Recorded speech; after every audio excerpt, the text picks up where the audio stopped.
lately there's been a major push to get San Francisco to follow what New York is doing, specifically when it comes to freezing rents and controlling prices. And on the surface, I guess I understand why that sounds appealing. Rates are high, people are frustrated, and everybody wants relief. And look, this is a noble thing. Every city should want to make the living conditions for its citizens and the people who want to be able to thrive there and grow there be easier and more accessible. But today I want to ask a very serious question, not an emotional one, but a serious question. Should San Francisco follow New York's model? And the model I'm talking about is the one that is likely going to be enacted by its new mayor-elect, Zohran Mamdani. Now, Mamdani campaigned on free bus rides, free childcare, lots of free things, but one was to freeze rents or enable much stricter rent control in a city that already had some pretty strict rent control to begin with. So again, the question is, should San Francisco follow this? Because this isn't a theory. This has already been tried in multiple cities in the United States. But before we get into why New York's approach actually sounds good, let me quickly reintroduce myself. I'm Arjun Dhingra. I have been working with thousands of families over the 20 plus past years, put down roots or investment capital right here into the San Francisco Bay Area market. I like to think of myself as the mortgage guru, which means any challenging or creative situation is exactly in our wheelhouse. And if we can be of any assistance to you as someone who's looking to invest or get your own place here in the city, please reach out to me at Arjun Mortgage on Instagram and allow me and my team to assist you in any way that we can. If you also could do me a huge favor and make sure you subscribe to this channel and like this video so that we can reach more people like you with useful content like this, it would mean a lot. Thank you for watching so far and for tuning in, and let's get on with today's topic. Okay, let's first start with the intention. In New York, freeze rents, cap rent increases, and make housing affordable by law. Politically, this is very popular. Emotionally, completely understandable. But housing doesn't respond to slogans or catchlines. It responds to incentives, supply, and capital. And that is exactly where things start to break down. And in all this talk, here's the uncomfortable question that always gets skipped. Do citizens have the right to force a city to conform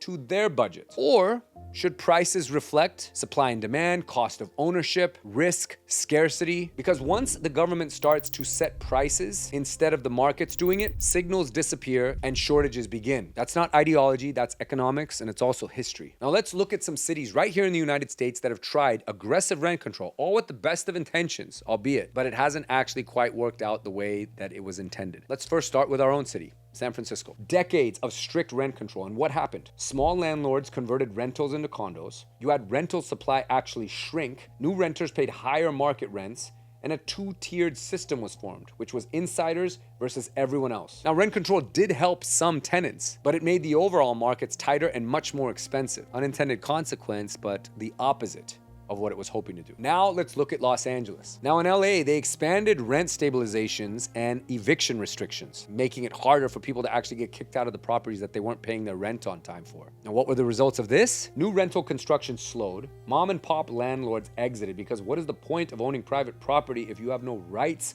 to execute on a lease when you have a non-paying tenant? Market rents actually rose faster in non-controlled units. And again, supply took the hit. And for our last example, we go to the capital of a state that is under a lot of scrutiny right now, and that is St. Paul, Minnesota. One of the strictest rent control laws and environments in the United States. A true hard cap. So what happened here? New housing permits dropped sharply. Developments paused or canceled projects, and the city eventually had to roll back parts of the law. That's not failure eventually. That's failure immediately. That's bad policy that never came to fruition and almost a false threat.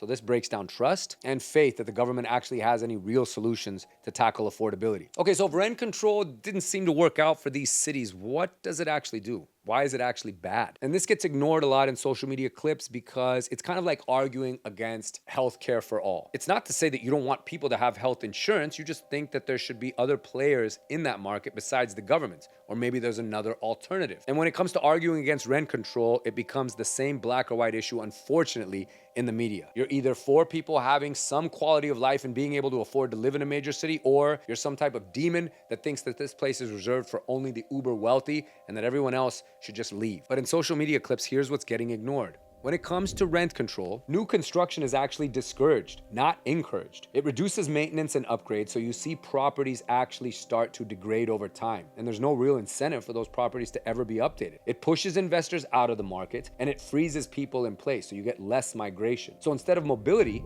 you get stagnation. Instead of affordability, you get scarcity. Prices don't just disappear, but they show up elsewhere. Now, here's San Francisco's real problem, because San Francisco does not lack tenant protections. In fact, this is one of the most tenant-protected cities in the entire country. What it lacks is housing supply. This is the natural way to alleviate prices, to make things more affordable. Now, the real fixes here are not that sexy or simple. You can't just wave a wand and bring more inventory to a market that is very limited in terms of its space, because it's not really a massive city, and it's also highly regulated when it comes to its permitting process. But the fixes here, guys, would look something like faster approvals, higher density near jobs, incentives for builders, and fewer artificial constraints. You don't solve shortages by capping prices. You solve them by building more. Now, if you follow me, you know that I'm more of a supply side guy when it comes to economics. I feel that the biggest alleviation or relief that you can bring a high price market is to inject more supply into it. Then it happens naturally. But if you start getting into playing God when it comes to capping prices or putting ceilings on things, you limit the ability of the market to dictate those things, and ultimately